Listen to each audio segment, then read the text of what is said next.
পুজো special একটা শাহি মোরগ মশলা রান্নার জন্য। এই যে এইভাবে একটা মুরগিকে 4 টুকরো করে এই যে ম্যারিনেট করে নিয়েছি। এর মধ্যে রসুন বাটা, পেঁয়াজ বাটা, আদা বাটা, জিরে বাটা, একটু শুকনো লঙ্কা বাটা, টক দই, এই সব দিয়ে একটু তেল দিয়ে সুন্দর করে ম্যারিনেট করেছি। এইবার এর মধ্যে ফোড়নে দেবো গরম মশলা, তেজপাতা, লবঙ্গ আর দারচিনি। এবার এই তেলে দেবো, দিয়ে এইবার এটা শুধু এর মধ্যেই এই দই দিয়ে যে ম্যারিনেট করে রেখেছি এটা দিয়ে রান্না হবে। তার মধ্যে পরে একটু বাদাম বাটা দেবো আর একটু তিল বাটা দেবো। হ্যাঁ, এই তেজপাতাও দিয়ে দিলাম 4টে। এইবার এখন এগুলোর মধ্যে ছেড়ে দেবো।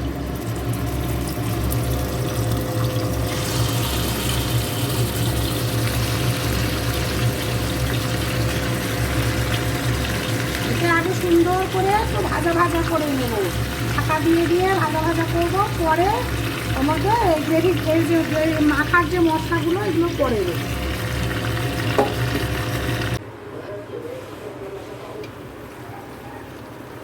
হ্যাঁ, এই দেখুন কত জল দইয়ের থেকে বেরিয়ে গেছে, মাংস থেকে। এটা দিয়েই আস্তে আস্তে তৈরি হবে, সেদ্ধ হয়ে যাবে সম্পূর্ণভাবে। হ্যাঁ, এই যে এই 4 চামচের 2 চামচে যে তিল দিয়েছি আর এই 2 চামচই বাদাম, মানে এতটা পরিমাণ বাদাম আর কি দেবো এর মধ্যে, কাঁচা বাদামটা আর কি বাটার জন্য। এই যে দেখুন, এই যে এতটা বাদাম। এর মধ্যে কাজু বাদামও দিতে পারেন, তো আমাদের কাজুটা দিলে বেশি মিষ্টি হয়ে জন্য ছেলে বউ ওরা কেউ খেতে চায় না, তাই আমি চিনি বাদাম দিচ্ছি। আপনারা কাজু বাদামও দিতে পারেন। এই দেখুন বন্ধুরা, এটা মোটামুটি মনে হচ্ছে আমার হয়ে এসছে প্রায় সেদ্ধ। আমি ঠিক এখনও দেখিনি। এই যে হ্যাঁ, মুরগি মাংস তো এই যে প্রায় সিদ্ধ হয়ে এসছে। এখন এর মধ্যে এই যে বাদাম বাটা আর এই তিল বাটা, এই যে এটা বেটে রেখেছি আপনাদের দেখালাম, এটা এখন এর মধ্যে দিয়ে দেব। দিয়ে আবার এটা নাড়া দিয়ে একটু ঢেকে দেবো। এভাবে সুন্দর করে নেড়ে এটা আবার ঢেকে দেবো। একদম এই ঝোলটা একদম গায়ে গায়ে লেগে যাবে মাংসের সাথে, আর শুধু তেল তেল হয়ে থাকবে। দেখবেন এইভাবে কিন্তু আপনারা বারবার, আমি বলি আমার এই রান্নাগুলো একবার করে হলেও অন্তত ফলো করবেন। ঠিক এইভাবেই দেখবেন যে কি দারুণ লাগে খেতে, বারবার তখন আপনাদের খেতে ইচ্ছে করবে এইভাবে। কারণ আমি এই কথাটা জোর দিয়ে বলি কেন, কারণ আজ পর্যন্ত আমার কাছে যারা খেয়েছে তারা বারবার এটার কথা গল্প করেছে, প্রশংসা করেছে এবং খেতে চেয়েছে।